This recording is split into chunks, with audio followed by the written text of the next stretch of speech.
you. You'll appreciate this. Oh, there you go. I've got one right behind me too. I don't know if you can see it behind my name, but Moving a little. let's see. See him in the background there. Oh yeah. Cats love Wizards podcasts. Mm-hmm. Okay. No people watching. That's a good sign. Okay.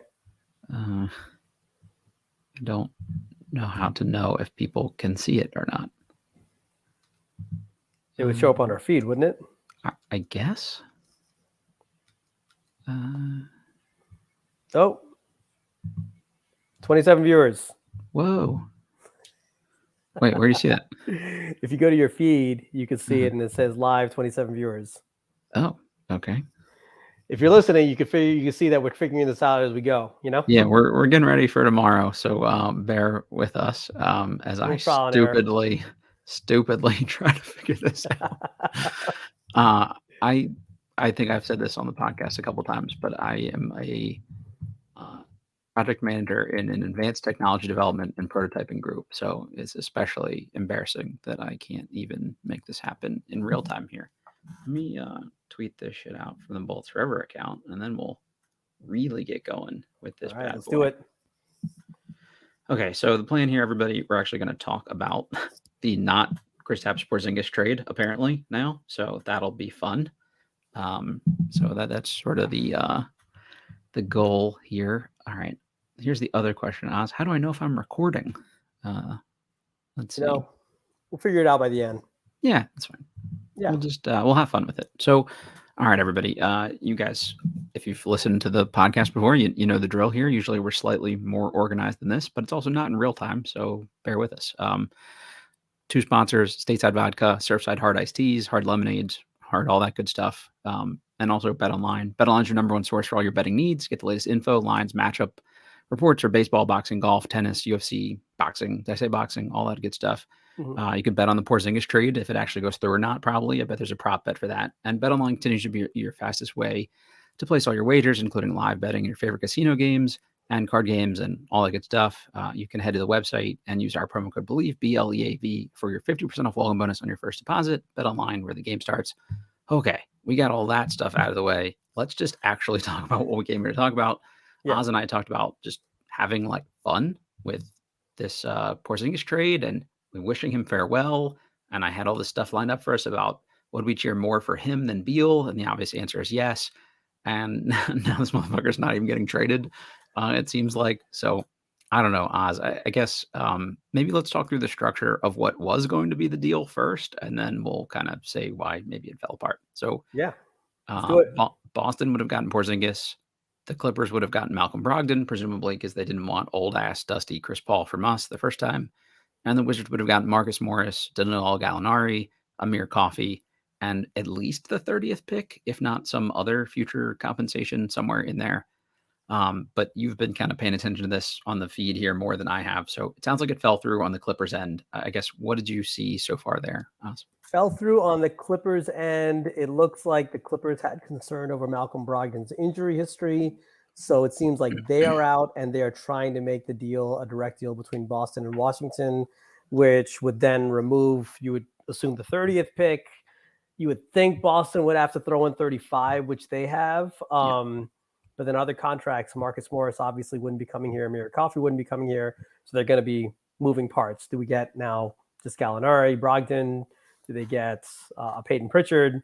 So I think there's still a way to get this done. We'll see what happens. And we'll find out in the next hour. Yeah, exactly. By the time this podcast finishes and we post it online and you're listening to it, you'll already know the outcome of this. So it might be, overcome by events at that point, but that's okay. Oz, I think we talked a little bit about this before I figured out how to actually go live with this thing, but there's a world where if you end up with still the 35th pick, that's actually better than 30 because it's basically the same caliber of player, except you don't have to give them guaranteed money. Now, somebody going 35 is probably getting guaranteed money. Like Isaiah Todd got reasonably guaranteed money, but his deal was 4 years, $7 million total. Mm-hmm. That's not bad. And there's probably some kind of structure in there where if you cut bait after a certain point, you're fine. So I don't know, like realistically, whoever you want at 30 kind of probably reasonable to think they're there at 35. And also, if you had 35, I'm sure you could package one of your seconds with it and get back up to 30 anyway if you wanted to do that. So maybe it matters. Maybe it really doesn't. I think it's perception. It's perception. Right, exactly. Perception is you got a first round pick. Now, if you get 35, the perception is you do not get a first round pick, even though you might get the exact, like you said, you might get the exact same player. And if the difference, if there's someone that you really want at 30, that's there in that 30, 28, 29 range, that is not there, that you're worried is not going to be there at 35, you package one of those later second round picks because you're not bringing 4 rookies onto this roster next year anyways. So that's what you do, or you package some of those 6 second round picks that you're going to get. So there's a way you'll get the same player. It's just more perception. So the result could still be good. It just won't feel the same. Now, the one concern, and you and I talked about this a little bit before, is how intent is Porzingis? How intent is this front office to get something done? Do they take a worse deal to get it done, similar to the Ariza Chris Kelly Oubre deal with Phoenix, where initially we were supposed to get a second, then basically Ernie just wanted the deal done so bad that he took no seconds and got the deal done. So again, this front office gets the benefit of the doubt, but you would hope that they're not so desperate to get something done that they take a bad deal. I had like the 2 hours of like pity party when all the young guys that I like on the Wizards roster got traded out as a part of the Beal deal, and I was kind of down on the front office. And now I'm back in, like it's okay. I see this deal. I liked it. A lot of Wizards fans, I think, immediately were complaining about why couldn't you get more for Porzingis, but realistically, you were getting 30 and some shitty salaries that maybe you could chop up for additional seconds or something at the deadline just to be able to sign and trade him. So like you were just being paid for your service at that point. And that doesn't seem like that much for Porzingis, but it's not really being traded for Porzingis. You're getting stuff back to facilitate Boston being able to sign Porzingis, essentially. So like that's how I'm trying to look at it, as like, okay, that's why they're not getting much back for him. But it would definitely be disheartening, I think, if 1, this deal falls through completely, and 2, if you do exactly what you just said and you take less, essentially, just to make it happen. Like I will actually lose faith in this front office if that's sort of the thing, because then you're showing like you're not trying to negotiate with leverage. Like I understand the need to like tear this thing down to the studs.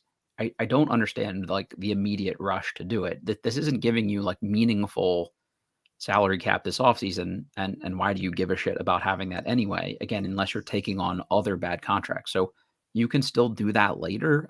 So I don't know why I still didn't really know why we had to force the Beal deal. But okay, you want that one done. It's a huge deal. You don't want to risk stuff with him. Fine. The Porzingis one, he's not going anywhere. Like people will want him. There's going to be some kind of market from somebody that needs a big. Almost any playoff contending team, if they had a shit contract, would happily take Porzingis back and throw us some chump change. Like you could probably get Milwaukee or somebody to want to take Porzingis, next year going into the playoffs. Like, so you don't have to do this. So if they take shit back, I will actually like start to like the honeymoon phase will officially be over for me. I'm not ready to like say fire Winger or any of that crazy stuff, but it's a little tougher at that point.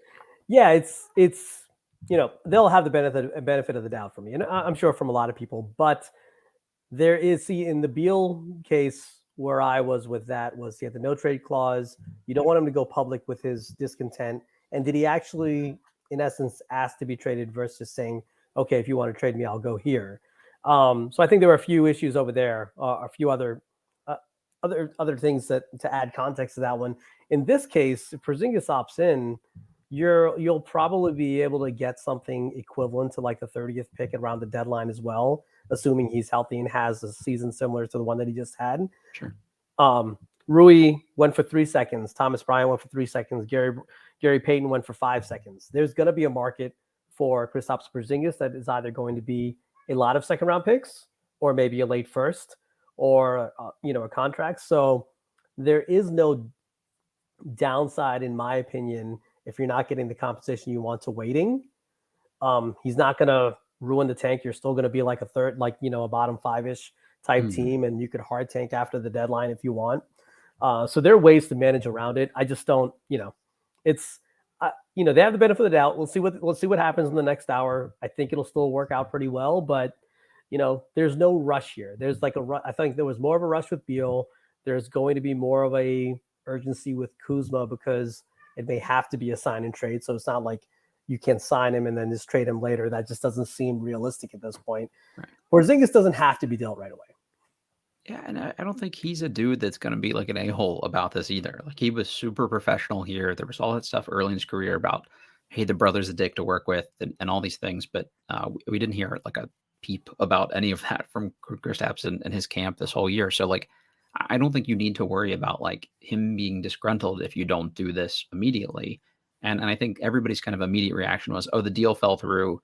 And you heard the stuff about Porzingis has to opt in by midnight. So it's clearly like he's the holdout here. Well, sounds like it's not. I mean, we're hearing this part about the Clippers and Brogdon's injury history.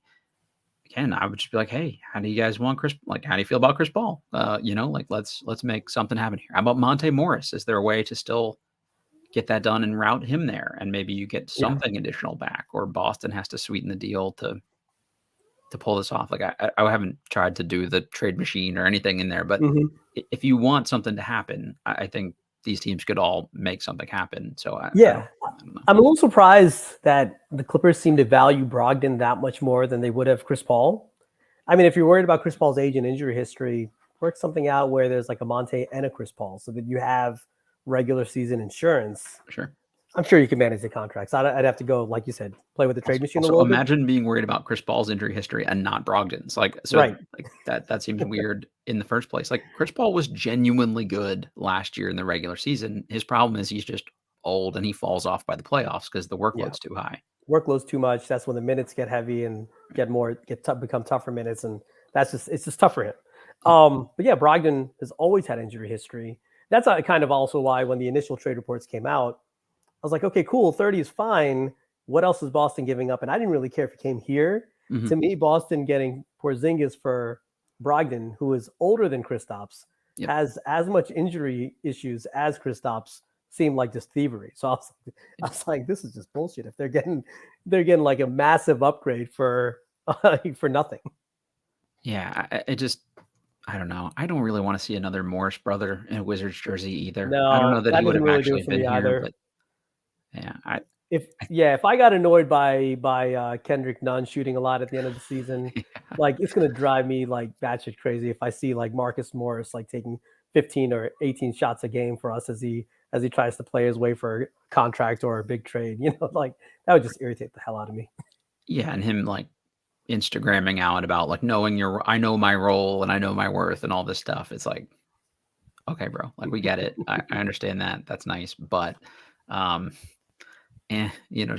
what's your role in Washington on a rebuilding team? Like, he would have bitched about being here and not, having his talents be on more of a prominent stage or whatever. Like, the Wizards are getting no national TV games next year at this rate. So, if you're definitely anybody that cares about that or a next contract, you don't want to be on this roster because no one is going to see you play basketball next year. Yeah, you should be able to get in cheap though. That's a good point. I was talking about that tonight. There's a guy that we play in our pickup game with that like works in ticketing, and he usually gives tickets away. And the worse they are as a team, the more likely he is to give out just like, here's a shit ton of tickets to people. So I might have a hookup next year, I guess, for people if they want to get in, on the cheap. But honestly, I want to talk just a minute here real quick about some of the other guys that were supposed to be in this deal for the Wizards. Like, we talked about Marcus Morris, just again, not really super appealing. I don't know how much he has left. I didn't watch the Clippers a ton last year. I always kind of joke about them being my West Coast team, and it's literally just because we have a hookup with the Clippers, so we get gear and shit. But I don't watch them enough to feel strongly about it. My sense is he's probably cooked, so I don't know if you can reroute him for much stuff anyway.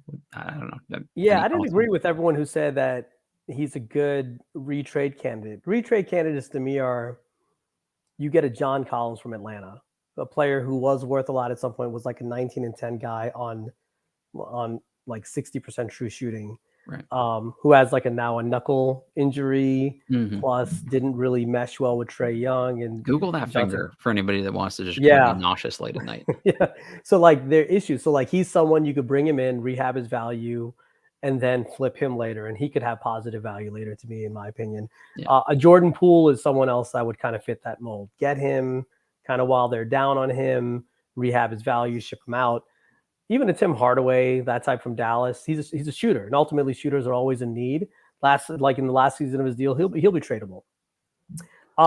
Marcus Morris, like, reeked buyout candidate, post deadline buyout candidate. We would hold him for 50 games. He would suck up shots, suck up usage, and then after the deadline takes a buyout and goes to probably the other LA team. I don't know. Maybe this was said in confidence, but it's been long enough ago, and I think this person has told this story, and I don't even remember the specifics at this point, so don't hold me to this exactly. But I was at a bar one time after a basketball game with one of his high school coaches. I think the Morris twins had multiple high school coaches because they moved around a good amount.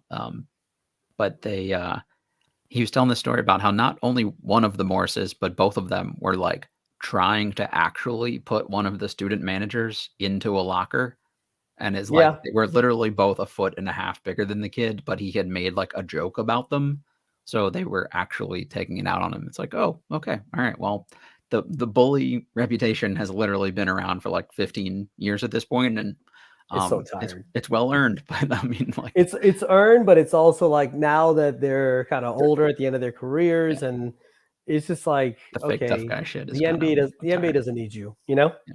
So latest update, the Celtics from Woj at Woj ESPN.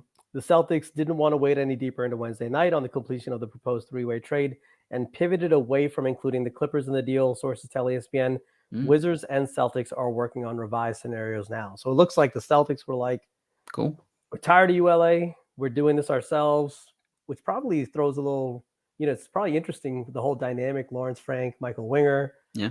But hey, Winger works here now. He has to do what he has to do. If the Celtics don't want to include LA, that's it.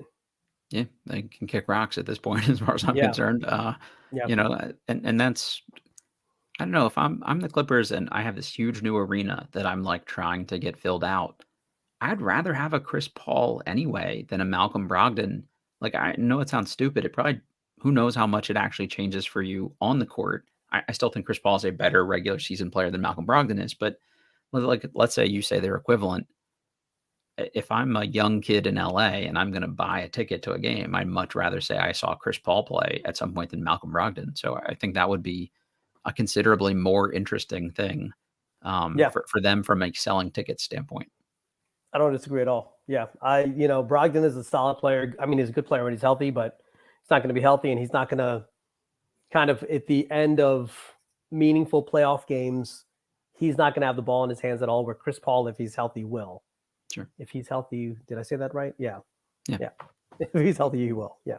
Is there a point you get to here, Oz, where you just say, all right, F it. Like, we're not taking chump change from Boston here either. We'll just keep Porzingis, and then you run the risk of maybe you don't find a trade partner for him later. But is there a world where like this team running it back and Chris Paul is healthy, regular season Chris Paul is actually like a play-in team next year? Like, it wouldn't shock me if they were just somehow better than last year's team was, even if they didn't want to be.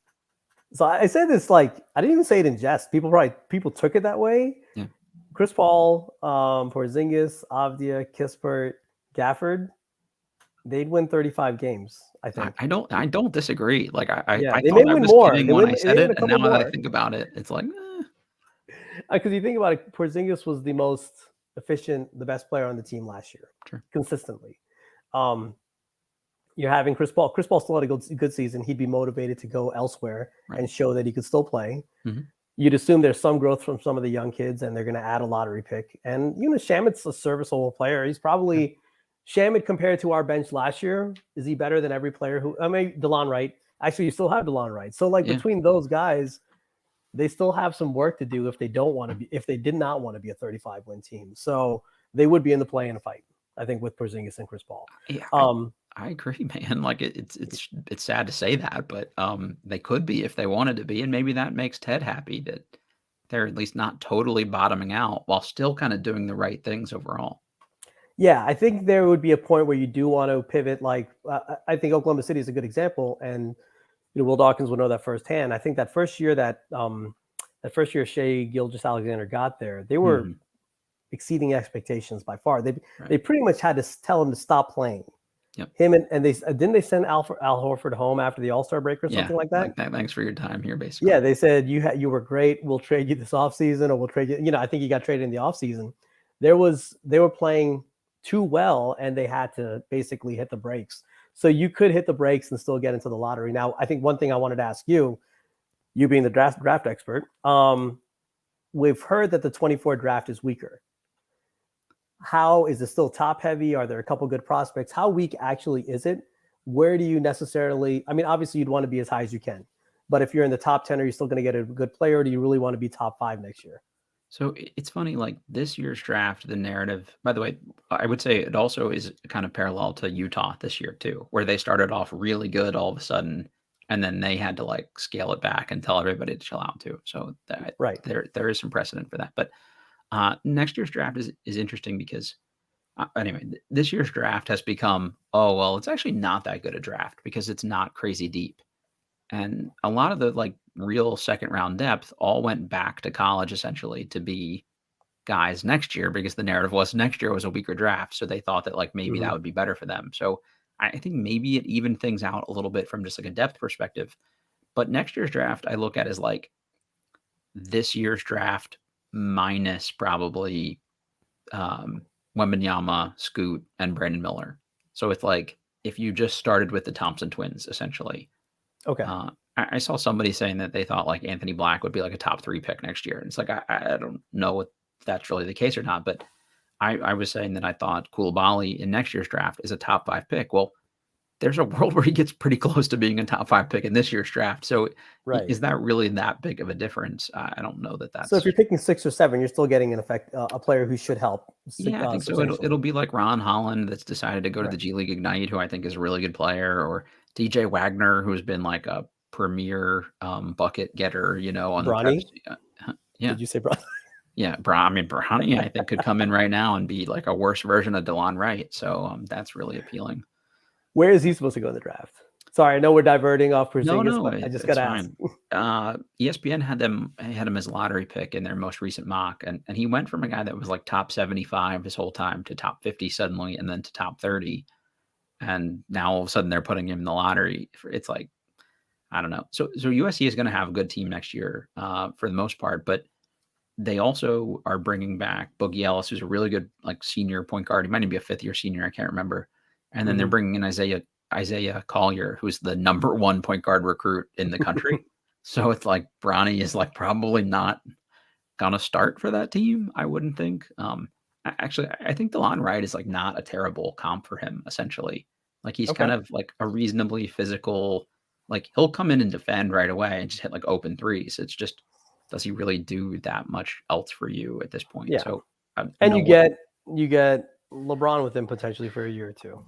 I mean, yeah, I wouldn't take him with the 7th pick or whatever if we're as bad as, you know, we want to be. But if you found yourself with a pick in the 20s, like I would absolutely roll the dice if I were some team. All right. Sorry for diverting there. You know, no, it was worthwhile diversion. So just maybe let's talk draft here for a minute. Let's say they rework this deal and they end up with a 35th pick from Boston instead.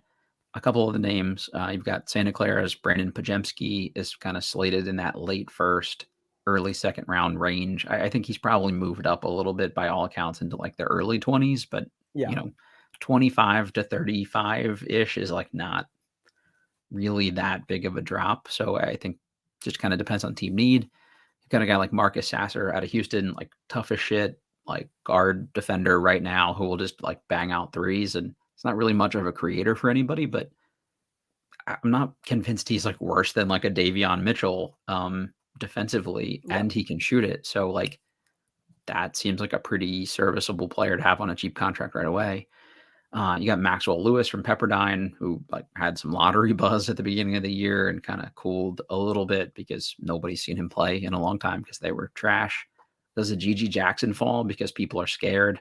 Supposedly his workouts have been like kind of terrible and he's out of shape and all this stuff. And like I heard he showed up to like late to one of them, I think is one of the like the reports I heard. So, but you know, is there at a certain point where you're like, well, F it, we can just try with the talent? I don't know. He's probably Isaiah Todd 2.0, which I know and look, everybody will think that's rich coming from me, but a lot of those smallest guards drop on draft day too, kind of the inefficient college, like the Keontae George types.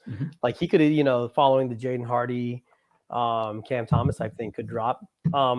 What do you think about Olivier Max? I don't know if I'm saying his name correctly. Prosper? Maxence Prosper. Yeah. So Maxence Prosper.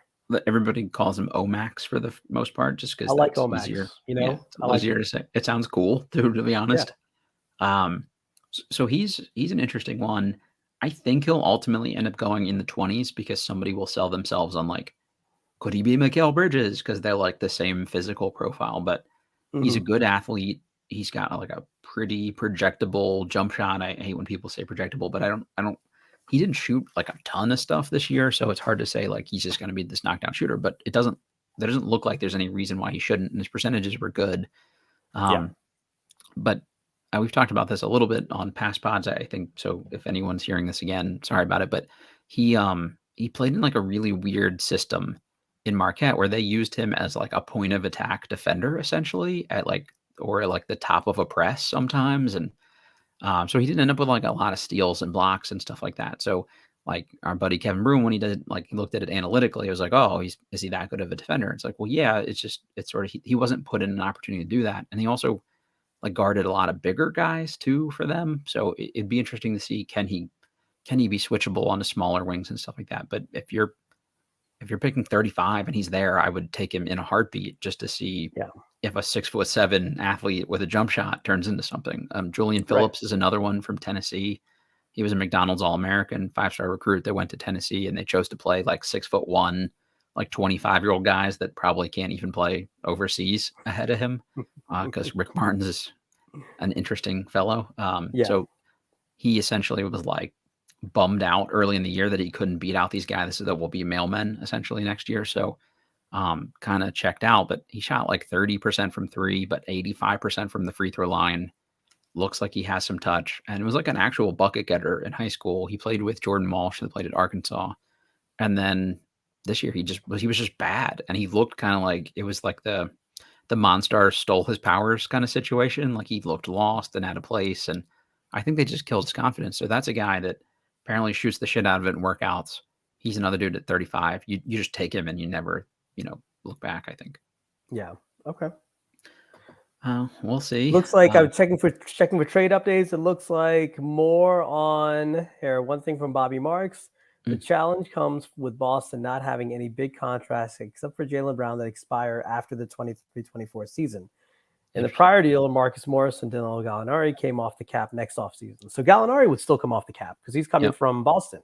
Right. So would we be willing to take on another year of money from somebody to do it? So Malcolm Brogdon, I think he has 2 years left on his contract. Did he sign a 3-year deal with them? Or yeah, that sounds right.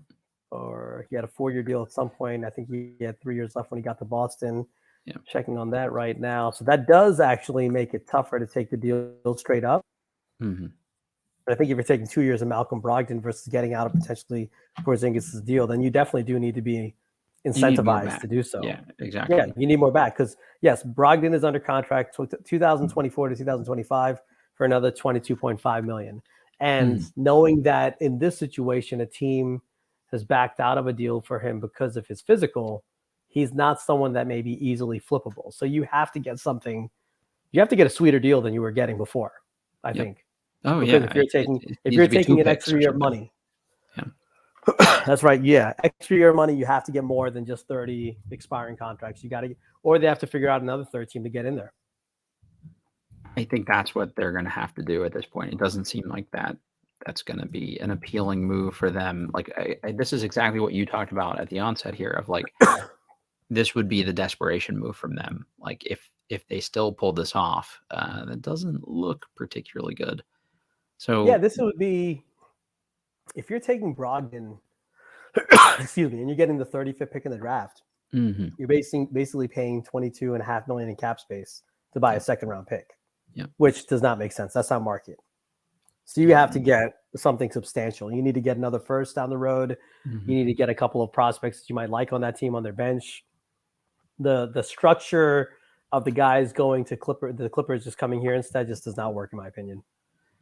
Yeah, that's really interesting too. And I wanted to see if Boston had any other in the draft, and they don't. It's literally just 35. So I don't even know who's like really under contract for them longer term, but like does a Justin Champagnie or Peyton Pritchard or one of those guys interest you enough as a young player that you would count it as an asset. I But didn't even watch a then, like ton. 22 million in cap space, that's just a lot. Like I'd have to go back and look at recent examples of You need what. a real blue chip prospect back at that point. Yeah, but I'm thinking contracts that are typically in that 15 to 20 million dollar range nets you at least a first round pick, you know? Yep. Yeah, I think so. So 35 and a couple just pieces that you might like, and a player that you might not be able to flip because of physical issues and injury issues. Doesn't sound too enticing, but let's see what they come up with, if they come up with something. Yeah, maybe let's focus on the 8th pick here just for a minute. We've been going back and forth about this in the group chat here a little bit today, but I guess ESPN put in their most recent mock draft that if Anthony Black is off the board, Kobe Bufkin from Michigan has some real supporters within the Washington front office, and those were guys like basically the OKC guys, formerly OKC guys in Dawkins and Winger, presumably talked to other players on their roster and people like that. And you've got SGA working out with Kobe Bufkin all this offseason. There's a picture of them, going to the same trainer and working out together and stuff like that. So maybe they heard anecdotally like, hey, this dude is looking pretty good, but he's been a riser through this whole process. And I think a lot of people, what they found out through like their intel and kind of digging into this thing is that, Juwan Howard essentially built that Michigan team around one, the big man himself, Hunter Dickinson, and then 2, his own son, Jet Howard. Right. And I guess the feeling was that they just kind of like Kobe Bufkin wasn't really that good as a freshman. So they just kind of were like, you'll be an ancillary piece here. And then over the course of the year, like Jet essentially checked out on doing anything other than just like heaving up shots. He got hurt for a little bit. And I guess Bufkin like really came on at that point in the season. So people are like, oh, like maybe he could do even more if he were put in a better situation to be successful. And I think that's why, you've seen sort of that late rise from him. Also, I think the Heat's playoff success of just like, let's always have guys that can do 3 of the 4 between pass, dribble, shoot, and defend. And Bufkin can do 4 of the 4, at least reasonably well. Mm-hmm. I think that's something that makes him appealing. But that ESPN report, as soon as it, like actually right before it got published, I had one friend that's sort of well connected in the draft space text me and said, hearing Bufkin to Washington. And then the ESPN thing came out, and another one like 20 minutes after it was like, hearing Bufkin to Washington. So I think those are people that at least know people that know people and are around some of this stuff enough to give like good, credible info. So yeah. If all I'm saying is that if you're listening to this and you're like, who the hell is Kobe Bufkin? Watch a couple highlights so you have at least some frame of mind of like what kind of player you could potentially get at 8, because this is a guy that by all accounts could be very much in the running for the Wizards with the 8th pick. We were asked earlier, I think you were on this chain also. Mm-hmm. We were asked to rank Asur, Bilal, Kobe, and Anthony Black in order. So the order I came up with was Asur, Bilal, Kobe, and Anthony Black, actually in that order, because I'm reading the tweet. That's why I said it that way. Yep. But it's not an indictment on any of the 4. I think any of the 4 would be a solid pick at 8. Yeah. I think it's not as though I dislike any of them. That's just kind of just some personal preference. Mm-hmm. What I saw from Kobe was he was really like he's I guess with the curiosity, I'm always a little nervous when a guy does not perform well his freshman year and all of a sudden kind of takes out his sophomore year, especially coming off the heels of Johnny Davis kind of being in a similar situation. Yeah. Now the difference here is Bufkin can clearly get to the basket. There's no concern that he is a 3-level scorer. I think the concern with Johnny Davis even now is, can he dribble penetrate by the initial defender? So, and it's kind of why we always see him settle for the floater or do that. And it was this challenge, especially in summer league. I don't think you'll have that issue from him. But why did it take him so long to kind of get going in college? That's a question that I have. That said, the skills, like you said, he shows that he could be a 3-level scorer. To at least, he won't. None of the 3 levels seem like they will be a weakness for him, and defense doesn't seem like it'll be a weakness for him. There's kind of a little bit of a concern on the slight build, but there have been plenty of guards, especially, that have been able to make do with that. So I'm not overly concerned with it. Do you see him as more of a traditional 2 guard or kind of a combo guard or a scoring point guard? How do you see him there? To me, again, I've said this a couple times. I kind of hate watched Michigan all year. One, because I didn't like Hunter Dickinson, despite having to eat crow and still wanting him to play at Maryland. But they just weren't like a fun team to watch. They lost their point guard in the offseason, and Bufkin wasn't really the guy that kind of filled that void. So that was a little off-putting to me. If like he can be this NBA point guard all of a sudden, like why didn't that become like the no-brainer? Move in college, and maybe that's just, hey, he wasn't the wasn't in the position to do that. I don't know, but can he be an NBA point guard, like bring the ball across half court and run sets and initiate pick and roll? Yeah. I mean, like, is he going to be the guy that's like really like Anthony Black will create like easy looks for other people? I don't know that I think Kobe Bufkin does that, but and also there's a little bit of a narrative that he's like this is like great knockdown shooter. He shot 35% from three, which is fine. He was like in the mid 80s from the free throw line, which is everybody's favorite indicator because it's shows touch. But like he's not coming in, he's not Steph Curry right away. But he's solid at everything. He was good defensively. I don't think he's a better defender than Black is right now, but he's a day one much better shooter, and that's probably the most appealing thing here. Like I think he might even actually have like the safest floor of those four guys because he's just the very least like seems like he's going to be a solid third guard role player kind of dude. I don't personally see the same upside, but I've obviously been super wrong before. I had SGA like 14th on my board or something like that, so like I didn't see that one coming. But and I think that's the natural interesting. association people are making. They're OKC. Well, they didn't pick him, but SGA went to OKC, kind of blew up, became this great player. You can see the signs of that in LA. Is this a similar type player coming along? You just kind of just make that connection because the whole OKC, even though they didn't draft him, and you're wondering, is this our version or our chance to get someone like him? I don't see that either, but I do see a high floor and upside. It's just I don't know where that upside, like how ultimately how high that upside is. My concern, I think, why I had Black fourth of those four players, and still not a low player. I think if I were comparing him to Dyson Daniels, who I liked last draft, I think I would take him above Dyson Daniels. But the only issue, I don't want to wonder too much about a jump shot anymore. I think Bilal will be able to shoot. I think Bufkin will be able to shoot. Asur, I'm not sure about, but his athleticism is so unbelievable that I'm less concerned about it. I mean, he's just a physical freak, so you're just not as concerned about it with him or Amen as much as you are with other players. So that's my only thing with Anthony Black. Like, is he going to be able to hit a pull-up jumper consistently? Isn't going to be able to draw in the defense because they are concerned about his scoring. So I have a tiny bit of an concern there, which is why I put him 4 of that group. But I still have him, like, if he's at 8, that's great, Yeah, I mean, look, if these guys say that this is the dude, about any of the 4 of those guys you just mentioned, like I'm gonna be just fine. I think that's kind of what I've come back to. The other name I was like trying to find out some stuff about was just like somebody has to fall in this draft, especially if a Coulibaly could rise or a Kobe Bufkin could rise. Like there's gonna be people that have been consensus top 10 this whole time that start to fall, and Taylor Hendricks has been talked about a lot, and like the Pacers. I heard Hendricks do an interview today where he said he worked out with Detroit and then like another 6 teams somewhere in that range. So I didn't really know what that meant. I've been trying to find out all day if that definitely includes Washington, and the new front office suddenly has stopped making those things public, which is sort of how OKC operated. So it seems like that's a thing they're going to carry over here.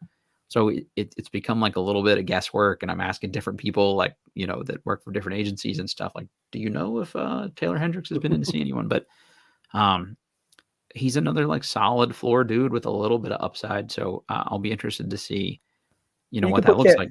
But Cam Whitmore's in that same category. Someone that, as of per what you're hearing in the media, seems to be slipping. And this is after.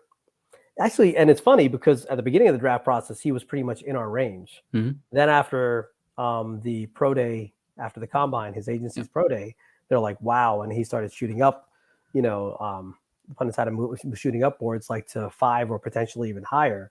I think he's another high floor guy just because of how his freakish athleticism and his strength and kind of how big he is at his age. There is probably a cap on his upside because of his lack of playmaking and how good the shot is. But, he's another safe guy. Now, the thing is this, though, if you kind of like look at the OKC model or even kind of just the players, like they kind of like guys who distribute. Do you want to really kick off your rebuild with a guy who does not really pass the ball? That's kind of the weird fit part with Cam Whitmore. I just don't know the answer to that. I mean, he's a good player, high floor, but would you want someone who contributes in more than one way to kind of kick this off? Yeah, I think in a perfect world, that's probably the appeal of Bufkin, to be honest, is that he's going to do a lot of different things, at least pretty well.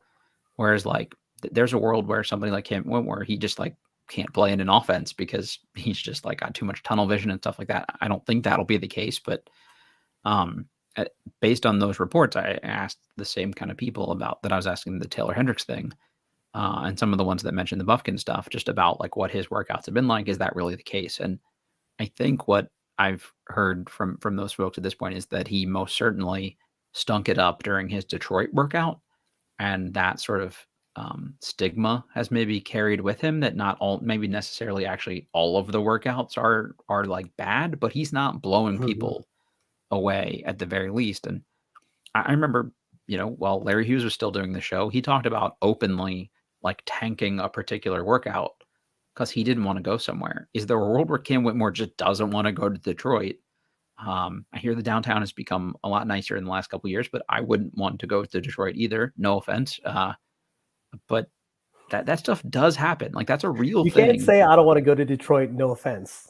Well, sorry about it. They don't want me to go there either. I don't think Washington wants me here most of the time. It's just like in the chat that Matt and I are in, someone asked why wouldn't Porzingis want to go to Boston, and I was like, well, it's like hell with us. Fuck Boston. I don't want to live there. They would worship a big ass white dude in Boston, though. Like, that is a Bill Simmons wet dream right now, is to be able to be like, oh my God, we've got a big Latvian dude. Oh, I don't know. So anyway, the Whitmore thing, it'll be interesting to see if any of that's like real, or if Detroit is like, hey, we're not going to let one bad workout deter us. I think friend of the show, Sam Vecini's got him like third on his board right now, which is maybe fourth, at the very least fourth, but I think he might have him third, which is kind of crazy to me that some teams are saying like, well, I don't know. If I'm Orlando, even though I've got every big wing forward ever, I still take a Cam Whitmore if he's at 7. And I just figure out the fit later. That would be my guess. Yeah, it'd be kind of like, that would be Whitmore, Franz, and Paulo would be, between that kind of a little physically freakish, at least 2 of the 3. And Franz is a great player. That'd be a pretty good trio to build around.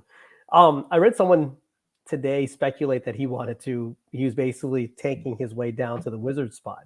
But again, that's the Wizards even want him. But also, I guess the thing is, until this draft occurs, we won't really know how this front office operates. Right. The Johnny Davis pick was pretty much telegraphed. Corey Kispert was easy to pick also. It was him or Chris Duarte or Moses Moody, I think, whichever one of the 3. I think everyone kind of consensus was whichever one of those 3 shooters slips will end up being a Wizard. Corey Kispert slipped. He ended up a Wizard. Trey Murphy, they worked out like late in the process too. He could have maybe been a guy if both Kispert and Duarte were gone. Yeah. Right. Exactly. So some of these moves have just become telegraphed. If it's Whitmore, it would catch everyone, like basically blindside everybody, because he's never been discussed. Even if it's in a slipping type scenario, I don't think, like, if at this point, let me just ask you this: if it's Cam Whitmore and Anthony Black and Kobe are on the board, would you expect them to take Cam Whitmore? You said it. Really, we don't know enough about this front office to know. I think they would just say, from a value perspective, it's hard to pass on Whitmore. I think, to be honest with you, the last front office would have done it. I think that's by all accounts, like, they tried to trade up to get Denny. They didn't. They told Tyrese Halliburton, you're the guy if you're there. And then Denny was still there, and they took Denny because they didn't want to look bad. But I also think there's some world where if it's seen as somebody who fell and everybody was high on by consensus, you're protecting the asset in some way of, like, the retrade value of some player like that is a little easier for people to say, like, well, the Wizards are just a shit organization. Maybe if we took this guy that should have been a top 5 pick, we could be the ones to like revitalize his career. I don't know. Yeah. I would consider it. I think it's a little easier now, honestly, without, the big three to fit around or whatever, because you don't care if he's not passing to people right now. You've got 3 or 4 years before really any of that It's not a stuff finished matters. product. It's not a finished product as a team, so you're not looking for an exact, precise fit. It would just, I think we'll just have we'll have data points to kind of predict how, going forward, to forecast how, like, is it going to be a telegraph pick? So, like, if it's Bufkin, if it's Bilal, if it's Anthony Black, I think we would all say, oh, it's kind of what everyone predicted. It would still be exciting, but there would be a little like, oh, that's not really surprising for us. It's not really a shock. It's cool. They took who everyone expected them to take. Or are they operating in complete secrecy? And is it going to be like a 2000, what year was that? 2019, when no one expected Shepard to say Rui Hachimura, you know? We'll find that out tomorrow. The narrative thing around Anthony Black, like, I don't care if someone just doesn't like him as a prospect. Like, if you're just like, hey, I don't want guys that can't shoot. Okay, cool. Like, I can totally like understand the thinking there. And if you've got PTSD from us taking guys that didn't shoot well before and saying, oh, well, no worries, we'll just retool the shot. Like, these guys are coming from an organization where they brought in people like Chip England because they care about actually attaching resources to trying to fix those things. So I'd have a little more faith they can do it. But if that makes you skeptical, I totally understand. But turning him into, quote, he's just another Troy Brown Jr. or just another Denny Avdia is like really one of those things that's like breaking me down mentally the more I keep hearing it, because Troy wasn't a playmaker really in college. He was a guard, essentially guard wing. They could dribble a little bit. He wasn't particularly productive. The team was fine. They weren't like world beaters at Oregon that year. He could not shoot and he did not defend. So you basically took a wing that dribbled good, with that pick. Whereas Black has been like a real honest to God on ball creator for people on a team with no spacing. He still got to the rim, honestly, at a great rate and got to the free throw line a good amount, which is already great. And he was a very good defender for like day one. So that's very different to me than Troy Brown Jr. And I feel like, Troy Brown wasn't even a good defender in the NBA. No, especially when he was here. He wasn't a good defender in college. So like that wasn't a skill that they brought him in to do. And Denny, nobody was talking about Denny's defense coming in. So he turned into a good defender because he tries to like be physical and use his positioning and all those things. And I give him credit because he plays hard. But Point Denny was not a thing. Like let's just like correct the narrative there. He was like a good secondary playmaker. He could grab and go and do these things and attack mismatches against smaller guys. He could like kind of out physical them and get them on his hip, or against bigger guys. He was quick enough that it didn't matter that he couldn't dribble with his left hand.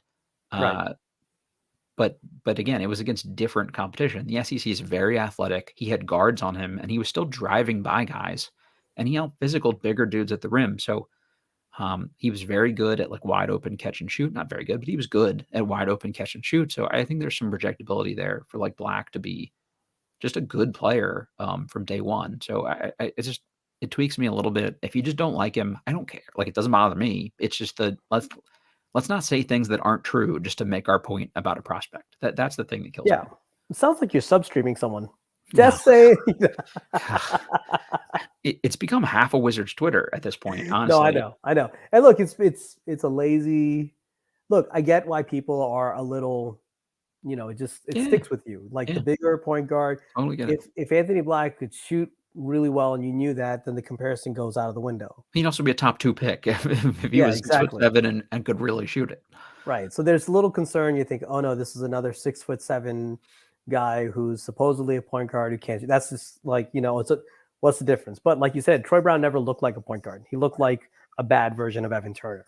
Yeah, exactly. Right. A less physical Evan Turner. Yeah. Denny Avdia can't dribble with his left hand. So how is he a point guard? He's a secondary playmaker, ideally, even though we really just started seeing that at the end of last season. Right.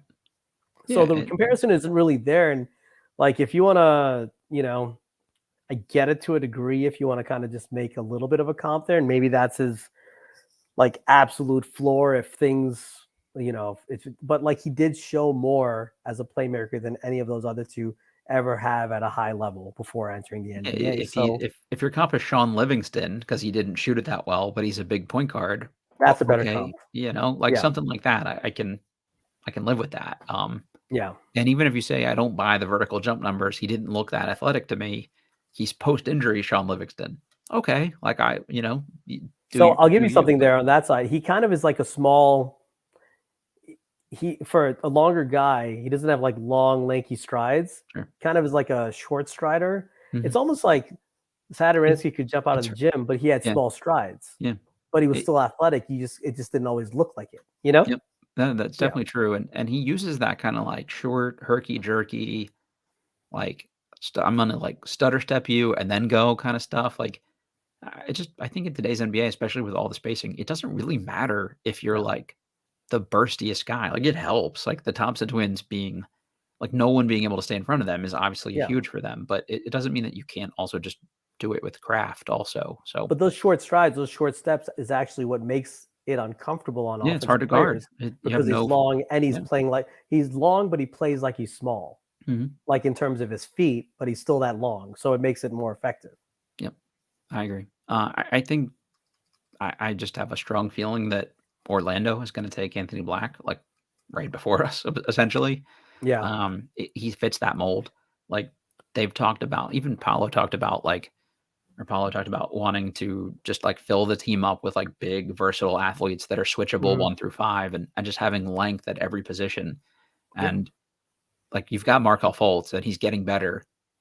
But if Black can do the exact same things at several inches taller, okay, that's great. And Right. And if Jalen Suggs may just not be a good NBA player, or at least not for a while. So if you have to move on from him, you move on from him. Sure. But if Anthony Black is what he could be at his size, plus Franz, plus Paulo, that's pretty dynamic and not an easy team to guard. And a very switchable team defensively, which makes it dangerous. I promise that they're not sitting there right now going, well, we've got Markelle Fultz, we've got Cole Anthony, we've got Jalen Suggs.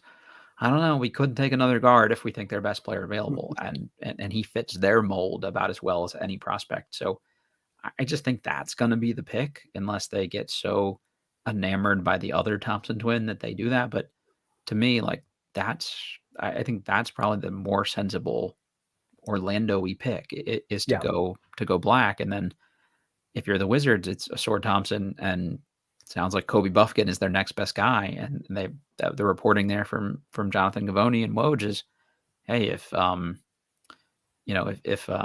Black is gone, Kobe Bufkin is the guy. So based on that line of thinking, again, the 2 texts that I got that said here in Kobe Bufkin, gun to my head, if I had to predict who ends up a Wizard tomorrow night at the 8th pick, I would say Bufkin at this point, unless something wild changes. Wouldn't be my personal choice, but I think that's kind of where I'm actually leaning at this point. And I'm sure look, I guarantee you 2 weeks ago, Wizards fans barely knew who Bufkin was. Right. I'm sure everyone has been on YouTube trying to find as much footage, watch as many highlights of him as possible. Now they all swear that they've watched him for all season long. Yeah, sure. No. They knew that Michigan was the second best defense in the Big Ten all year, and that they were the team, to their credit, was actually much better with Bufkin on the floor than it was with Jed Howard on the floor. So do with that what you will. So I think that'll be really interesting. And I think that's the other thing with Anthony Black too, is that's been the projected guy here for like 2 months. So like we've all had a time to just like nitpick him to death. Right. And Bufkin is the new shiny thing coming in at the last minute. First it was Coulibaly and now it's Bufkin. So it's like, oh, I like him. He's Jalen Williams 2.0, which he could be. Like maybe he's good as shit. I just it's just I think some of that is the benefit of the doubt because he's the new guy.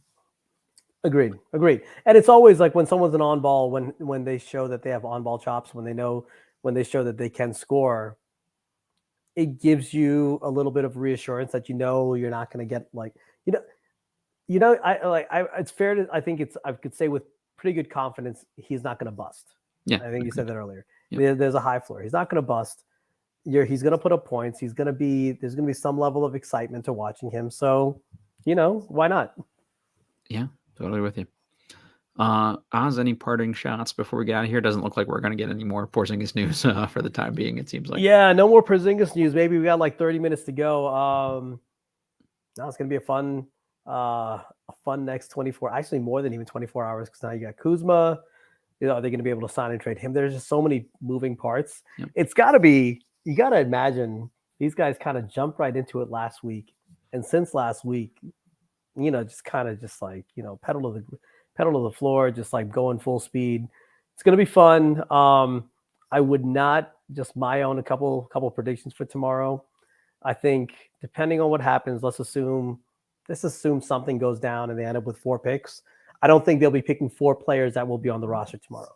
Yep. So when they pick a stash player, or when they trade 2 to move up a few spots, trade 2 picks to move up a few spots, relax. Don't be mad that they took a stash. You cannot play 4 rookies together. You already have to still look at Johnny. You have to look at Denny. You have to look at Corey. You have to still play Gaff. These guys, you need some vets who know how to play on the floor. Right. You don't want to burn those rookie contracts early for a guy who's going to be buried on the bench. They're not going to use all 4 picks. So let's pump the brakes on that. But yeah, I don't think I have much else. It's gonna be, it's gonna be fun. I would really like for them. They already know with Porzingis and Kuzma probably coming off the books in the next 24 months what their cap situation in 2024 to 2025 looks like. So I think everyone's kind of pointing to, oh, that's the summer we're going to trade for contract to get picks. Is there a way, I guess my own question, what I would personally like to see, because I'm a little selfish and I just like the transactional nature of the NBA, and transactions are kind of fun to watch. Can they leverage some of that cap space early? Can you go now and get like a Tim Hardaway Jr. who has 2 years left on his deal and get like a first round pick out of it? Is there a way to make something like that happen so that there's a more immediate benefit to the roster?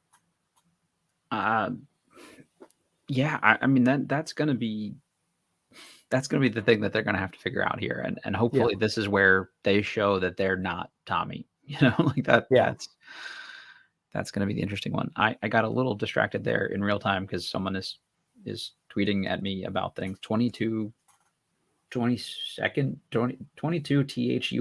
the real. I guess this is about Anthony Black. The comment being, when you can't shoot, teams just play back and limit you from driving and take away all your passing lanes. It's happened time and time again. Yeah, I get it. But we're not talking about like a Russell Westbrook caliber bad shooter. We're talking about a guy that was pretty good while wide open, and teams will test him early. It's the thing that happened with John Wall.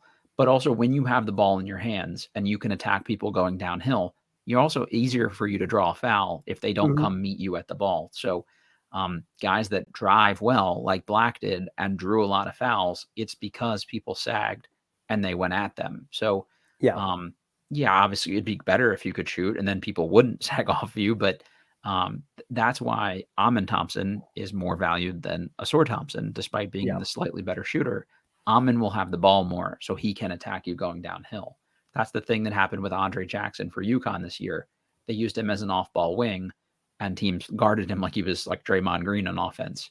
And then when they made him the de facto point guard and let Tristan Newton kind of be a spot-up guy, like he went at people, and then all of a sudden UConn really started just beating the shit out of people because now he was like driving and collapsing defenses and kicking out to people. So it happens time and time again. Oh, okay, sure. It also happens time and time again where on-ball creators aren't that good a shooter. Like Ja is not that good a shooter, but please try to stay in front of that guy. And I'm not saying Anthony Black is the same athlete that Ja is. Don't take that, further than it needs to, but it's the role, right? Like it's the guy with the ball. It's also only limiting if you are inactive without the ball. Yeah. And I don't think Anthony Black is a player that's inactive without the ball. Right. Exactly. It hurt like a John Wall at the end when he was injured. Couldn't do anything else. He basically, there was that, remember that someone posted a stat from Second Spectrum or whatever it was called, whatever that, like he basically cut once the entire season, Right. So yes, if you can't shoot and you cut once in an entire season, that can be limiting. If you're always on the move, it's not as limiting, and his shot isn't broken. It might not be a strength. It might not be like a pull-up jump shot where he could kind of ISO you and kind of just rise up and shoot from 15 feet out. But it's not a broken jump shot either. So teams are not going to it's not going to be a situation where a defender's yelling at him, daring him to shoot it like a Russell Westbrook or anything like that. That's just not the situation. And people are given like Scoot Henderson a pass because, well, the shooting, maybe it fell off the second half of the year because he had a really bad ankle injury. And I've talked about that on this pod here too, but that's also the same case for Anthony Black. Like, he had to get treatment before and after every game the second half of the year. And that's where the shooting like actually started to really fall off. So, like it's just weird where we pick and choose like which people we're going to give like narratives out to apologize for. And if you were a point guard with the ball and now all of a sudden you're limited by a bum high ankle sprain, like, could that affect the shooting? Could it affect the driving? It could be impactful to all of those things too. Look, So let's look at it internally here. Denny, like on this roster, Denny Avdia cannot shoot as of now. I mean, I saw the clips of his jump shot. Looks a little better, but until he does it on an NBA floor, I don't give a shit. But he does look, the dip looks a little better. That said, he has no problem getting to his right hand and getting to the basket. He has a problem finishing always at the basket, which is a different issue because he doesn't use his left hand. But that is a player that teams know cannot shoot, yet he still gets to the basket. So why are you concerned about Anthony Black's ability to get to the basket? Russell Westbrook's is an extreme where people will just absolutely dare him because they know he'll pull it, and he's just, they know he's not going to do anything else, so they'll back way off of it and kind of like crowd the floor. But that's like an extreme. That's not what you should kind of look. If you're going to compare him to Denny and Troy, well, fine, compare him to Denny. Denny gets to the basket. Why can't Anthony Black get to the basket? Agreed. I love it. I mean, we'll see. Whatever the pick is, there'll be some percentage of fans that won't like it. And I'm just going to try to be really happy with whatever they pick and hope that these guys know what they're doing. And then if this year goes really terribly and that person looks bad, well, then maybe I'll have less optimism next year. But for this year, I'm going to like the pick no matter who it is. This year. Yep. Oz, thank you for doing this. Everybody, thanks for kind of bearing with us during these technical difficulties as we figure this out. I think we handled it well, Yeah. You got to go in there. I told you I like the camera. The camera makes my tan and my beard looks good. There you go. You're killing it. We don't have to apologize for anything. We did our job. That's right, man. Appreciate everybody who's watching this in real time and listening to it after the fact. This is sort of our test run for tomorrow's live NBA draft show during this. The live stream, it'll be to raise money for the National Center for Missing and Exploited Children. So if you're interested in participating in that, details will be posted as a part of the episode description here, and you can find it as the pinned tweet on my Twitter account as well. But yeah, that's the plan tomorrow. Just talk about the draft in real time and kind of break down who they go with. So if it's Kobe Bufkin, we'll tell you why you should or shouldn't like that and what that means. And if they have other picks, we'll get into all that stuff too. So looking forward to that. So like I said, thanks again, everybody. Rate, review, subscribe, all that good stuff. We're presented by betonline.ag, and we will catch you all next time.